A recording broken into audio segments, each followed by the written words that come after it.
If you follow the news closely, the South Korean president made a quick stop in Ukraine. Besides expressing his remorse and compassion for the deceased Ukrainian soldiers, he also showed international solidarities with the Ukrainian president. Such move indeed that drew the attention among the international members. But meanwhile, the South Korean president also promised that will increase the shipment of non-lethal military items such as the body armor and the helmet this year. And he said that South Korea, this country, will also provide humanitarian aid worth, get this, $150 million this year and up from $100 million last year to the nation of Ukraine. How should we understand all of that? And what is the political strategy behind this partnership between South Korea and Ukraine? And also, by helping Ukraine, does that mean that this country of South Korea is going to get more help in terms of avoid major disaster with North Korea? Well, ladies and gentlemen, again, if you follow our show, you should be familiar with our distinguished speaker, who is Jenny Tao. Again, Jenny is a senior fellow at the Stimson Center, and she's the director of Stimson's 30A North program. Her expertise is in North Korea, US-DPRK relations, and US-ROK alliance, and Northeast Asia regional security. Well, Jenny, and welcome back to The Missing Piece, and happy summer to you. Thanks, Will. It's great to be back. Jenny, again, as we mentioned before, the South Korean president made a quick stop in Ukraine. The first question I want to ask you is, how surprised should we be when we find out that the South Korea will going to increase the shipment of non-lethal military items to the nation of Ukraine? And also, the current president mentioned that provide additional $150 million worth humanitarian aid to the country. How should we understand the move made by the South Korean president?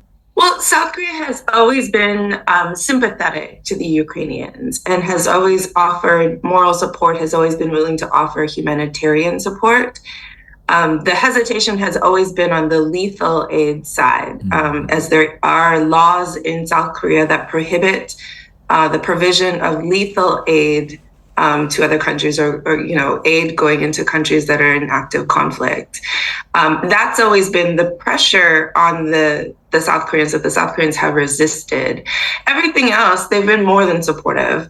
And I think increasing the humanitarian aid makes a lot of sense, and especially since they're not providing humanitarian aid to South Korea or to North Korea these days. As well as, providing non-lethal aid, helmets and stuff. These kinds of things don't violate the laws. They're not tough decisions in South Korea. They're not controversial decisions in South Korea.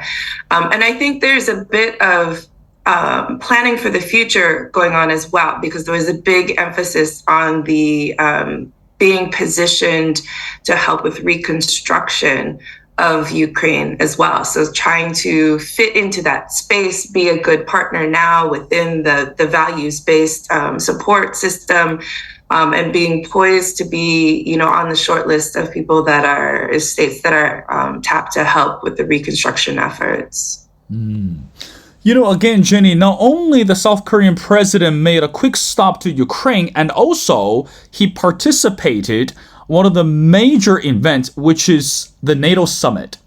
And again, this is such a big deal for a country such as South Korea. And of course, we've seen the leader from Japan was there as well. But meanwhile, I want to read something to you and also help you get your reaction. Some believe that South Korean's his visit to NATO actually shows, again, the solidarity with the international order. But however, most of us that don't really understand his presence with the NATO allies or with the NATO members at the moment. And also, does that mean that by participating in the NATO summit, that this could be another membership to the NATO expansion? What do you say to that? I don't think it's about membership, but there has been several efforts over the past couple of years, especially, to really deepen ties between Japan, South Korea, and NATO. And I think this is, the issues that they're actually cooperating on, like cybersecurity, for instance, is one of the working groups that they're trying to get more involved in with NATO. This is a transnational problem, it's a global problem that especially affects the countries in East Asia. But I see this as a larger sort of hedging strategy. I think that both in South Korea and Japan, they're both watching the US domestic political situation evolve. It is election season as we move into, in the lead up to the presidential elections in the future, in the near future. And of course, one of the candidates is Donald Trump. And during the Trump years, Trump was very anti-alliances and especially antagonistic to South Korea. And I think there's a lot of hedging going on as to what if President Trump does get reelected, what would that mean to US-ROK relations? What would that mean to US-Japan relations? What does that mean to US relations with NATO? What is the US role in the global order in the future?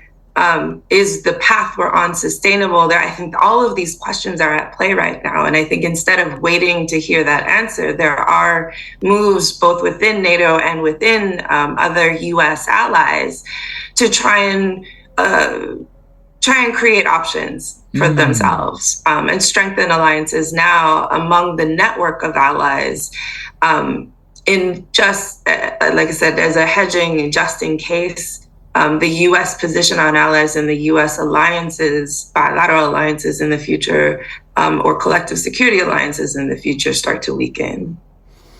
Jenny, when we talk about South Korea, let's bring North Korea into our conversation as well. Again, this is a direct quote from the South Korean president, and I quote, it says, "In particular, the war in Ukraine has reminded us all that a security crisis in one particular region can have a global impact." Your interpretation for that? So in other words, when we look at the war in Ukraine, again, everyone is pretty much terrified about what's going to happen because we don't know what's going to happen to the war in Ukraine. But meanwhile, by making the statement to say that a security crisis in one particular region can have a global impact, what was the South Korean president trying to say to the world? Does that mean only related to the war in Ukraine? And also we need to bring North Korea into the conversation. Is it time for us to deal with both of them? What do you say to that? Well, it's not just about Ukraine. This was a war that I think has really had a big psychological effect on a lot of U.S. allies and especially South Korea about what do we learn from this war? This is the first time you had a nuclear weapon state attack a non-nuclear weapon state and threaten to use nuclear weapons. This is in direct violation, egregious violation of the UN Charter, of the NPT, and the way that they're conducting the war. It's several violations of the Geneva Conventions, the way we think about war. I think that the biggest impact this has had is it's really revived the notion that only nuclear weapons deter nuclear weapons. And so for a country like Ukraine, who once had nuclear weapons, even though they weren't Ukrainian nuclear weapons and Ukraine didn't have command and control, there's one narrative that's like, if they had kept the weapons, how different would the situation be? What are countries learning from this? There's a greater emphasis on nuclear weapons in general as sort of the answer to defenses. If you have nuclear weapons, you won't have these problems, which isn't necessarily true, which has been disproven over time, which is, when the non-proliferation regime was strong, was, really working to erode this notion. And instead, what you have are, nuclear modernization campaigns going on in the US, in China. You have, further W&D development going on in North Korea. And so you have a lot of questioning, in South Korea about their own security future. So how does this relate to them? Well, what does China learn from this?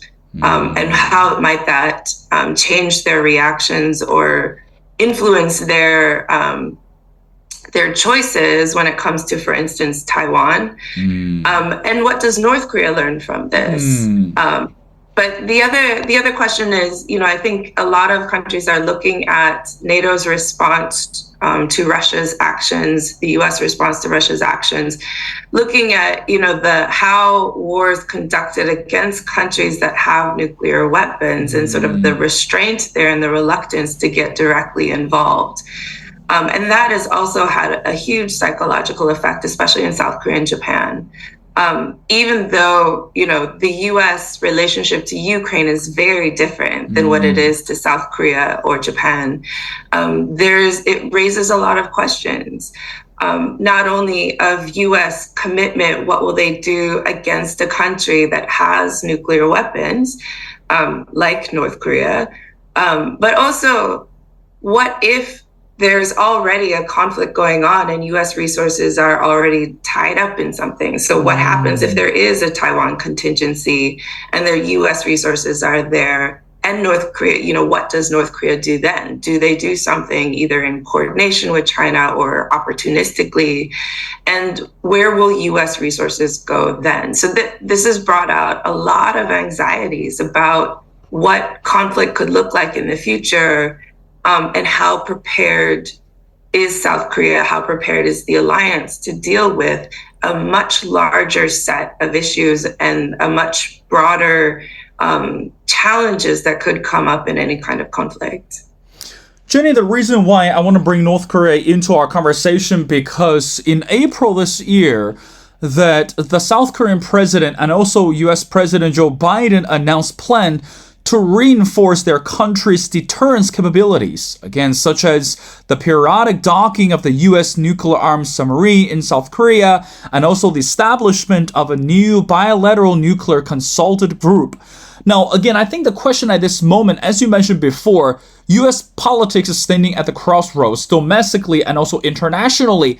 Now, recently, we have not heard so much regarding U.S. strategy to counter the presence of North Korea. So again, that's why everyone is asking the question, what is the attitude from US today towards North Korea? Again, given the fact that countries around North Korea are very anxious based on this ongoing, or should we say, unstoppable nuclear weapon development. So again, how serious is this announcement, or how serious is the relationship, the partnership between South Korean president and also Joe Biden made regarding this nuclear deterrence capability? How should we understand that, and how serious do you think the effort is today? Well, the Washington Declaration, the components of the Washington Declaration, none of them were actually new things that were only decided at the summit. All of these things have been in discussion and been evolving over the years. And it's not the first time that the U.S. has ever had any kind of consultation on extended deterrence or on nuclear policy with the South Koreans. There has been the deterrence strategy, DSC, the Deterrence Strategy Committee, that talked a lot about deterrence planning, didn't use the word nuclear, but is implied in the deterrence. There's been the EDSCG, the Extended Deterrence Dialogue, that's part of the Korea Integrated Defense and Deterrence Dialogue process. So there have been various levels of consultation on nuclear policy that didn't have the word nuclear in them. And this is really sort of an extension of that, an evolution of that, taking it one step further to say that here we are creating a pathway for the U.S. to be more open about how nuclear policy is developed, how nuclear decision-making, the challenges to it and sort of the levers within it, to helping the South Koreans better understand what might go into a decision if the decision is ever forced on the Korean Peninsula of whether or not to use nuclear weapons. It is not nuclear sharing. It is not giving South Korea nuclear weapons, but it's having a much more realistic discussion and a deeper discussion in those aspects, as well as there are components of the Washington Declaration that emphasize, beginning to talk about conventional support for nuclear operations as well. So what would be the role of, the Combined Forces Command, for instance, in the ROK Army in case of nuclear use, and really starting to play through again and address some of these new scenarios that are possible. But some of this is because the U.S. has a strategy, a negotiation strategy with North Korea. If North Korea decides it wants to denuclearize, we are ready to talk to them about denuclearization and how that pathway could move forward. But in the current geopolitical situation, that's really unlikely, right?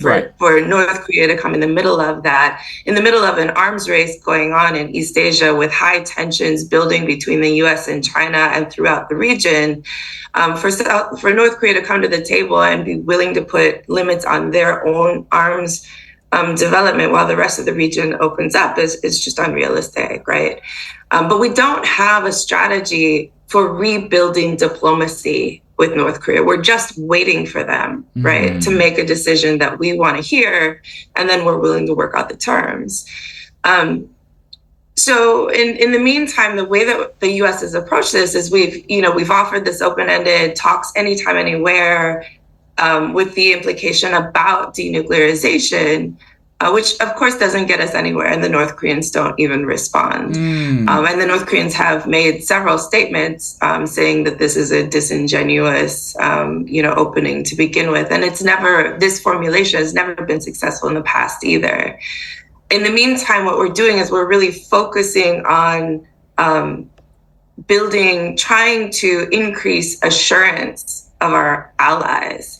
Right, a lot of this deterrence messaging to North Korea, a lot of it is really geared towards like a South Korean audience. Like, how do we make the South Koreans feel better? How do we make them feel safer? How do we reiterate and reinforce our commitment over and over and over to help fill the assurance gap, to help reduce some of the anxieties in South Korea?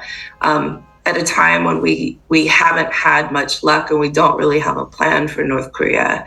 And that's really what we see here is a lot of really catering to our allies' concerns rather than greater efforts to address some of the root of the problem. Jenny, do you think the U.S. is actually running out of patience, again, as you mentioned before, while waiting for the response from North Korea? Because again, this can go on for years, because right now we don't know when and how North Korea is ever going to respond to American or to the US. Again, at this moment, at least again, I want to use this a metaphor. It's like you're waiting for a date to come, but you know what? You don't know when the day is going to arrive, and perhaps maybe the date is not even interested in showing up to having the decent conversation with you. So does that mean the US is actually running out of patience? And is there any alternative for the US to get support and maybe to get additional help in addition to South Korea? Could be someone else can really play a bigger role while waiting for the response from North Korea. What do you say to that? Well, I wouldn't frame it as running out of patience. I would frame it as, again, the approach has been, in the meantime, let's focus on improving assurance, improving defenses, gearing up to match, growing capabilities. And so it's sort of if you want to use the dating analogy, the date has already said no several times or has not responded, has ghosted the United States. But the U.S. keeps texting back and forth of like, hey, still open for a date, still open for a date, still open for a date. But also isn't waiting around, sitting at home, waiting for that yes to come. And so this is a lot of attention, like I said, is being really focused on the other side of the equation. How do we make our friends feel safer? How do we be better prepared in case something goes wrong? But, the bigger problem is that without a positive diplomatic channel and without greater diplomatic efforts to find a way to have discussions with the North Koreans, to find a topic that the North Koreans might be interested in discussing, and building a diplomatic moment that would bring them to the table, not necessarily on denuclearization right away, but we have a lot of issues going on that are, as tensions are rising, as the risk of nuclear war rises, there's a lot there to talk about. And we keep focusing on like the hardest issue within that, where we need to be really starting to engage in discussions, not just with the North Koreans, but with North Korea, with China, with Russia, with everyone in the region, and have a real regional security dialogue, because there's a lot going on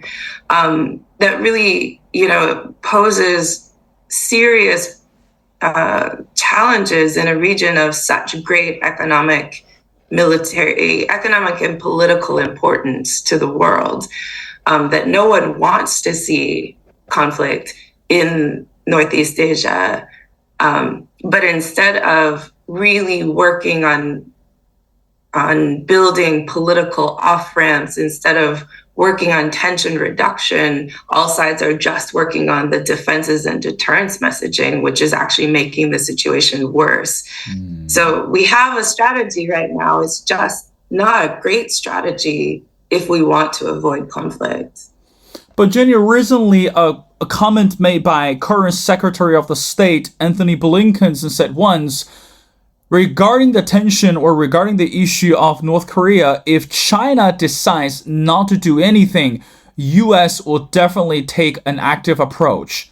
So how should we understand that? Again, the reason why I said that before is US running out of patience, is to say, on one hand, I don't want to wait anymore because, again, I'm waiting for the response, but this wait can go on for years or even decades without seeing anything. But on the other hand, China somehow got looped into the conversation. And again, the comments made by a US official said, if China decides not to take any actions or not to help, it's time for US to take the matter into our own hands.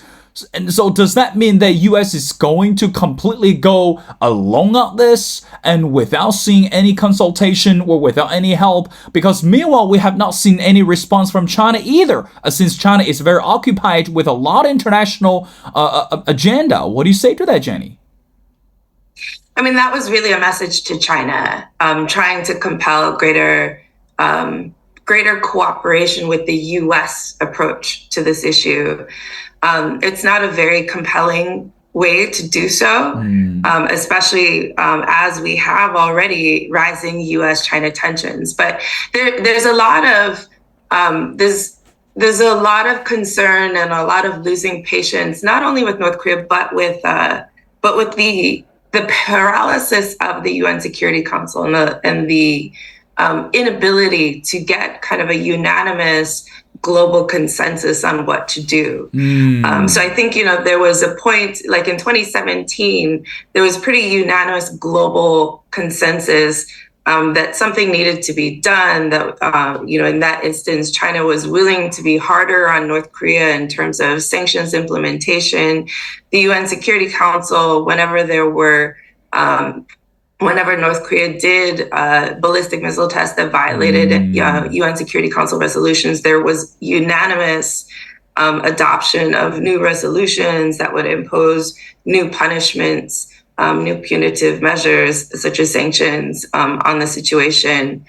So there was a way to respond that had the backing of the global community, that,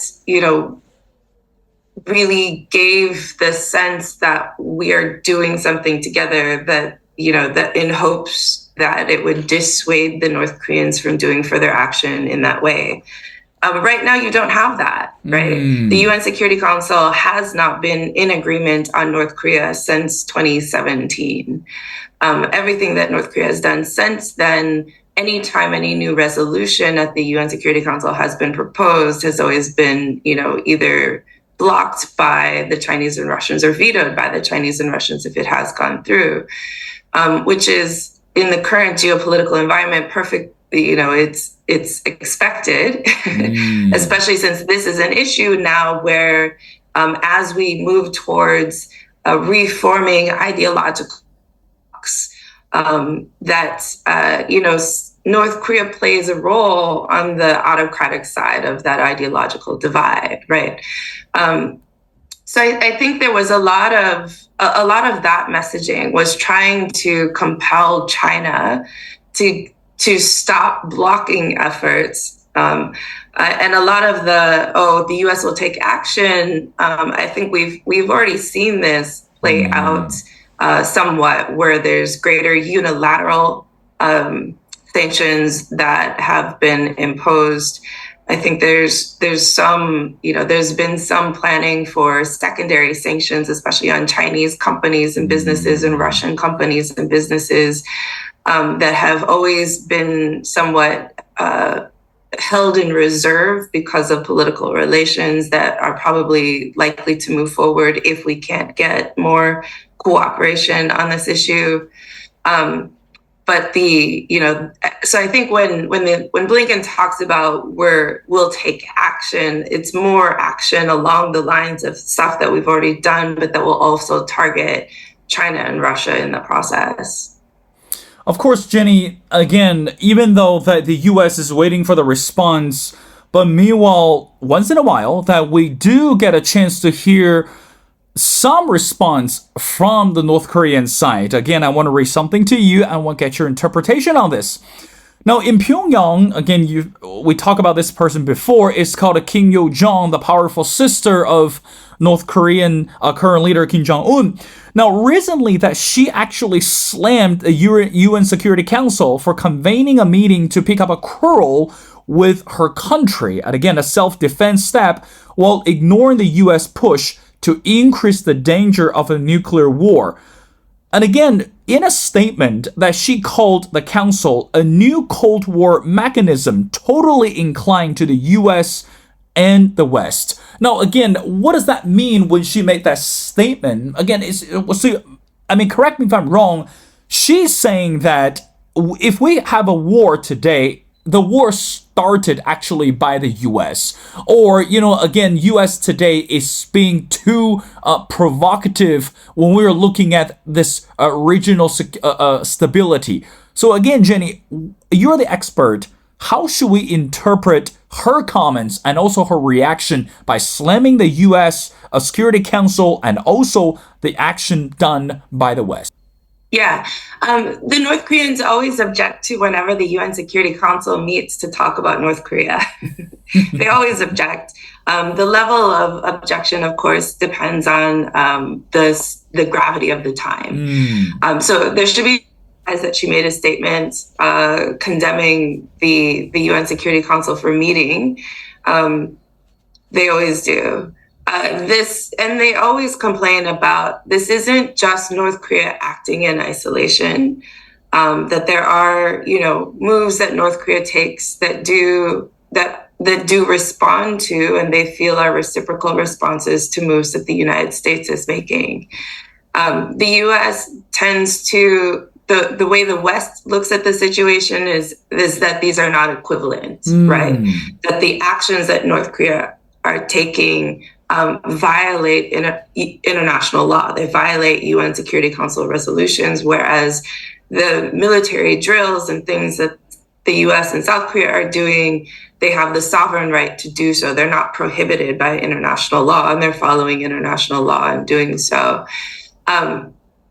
That's all technically true, but it isn't necessarily the best option forward. And again, it's very, I think, to me, it's very short-sighted. It's really looking at, how much more can we demonstrate?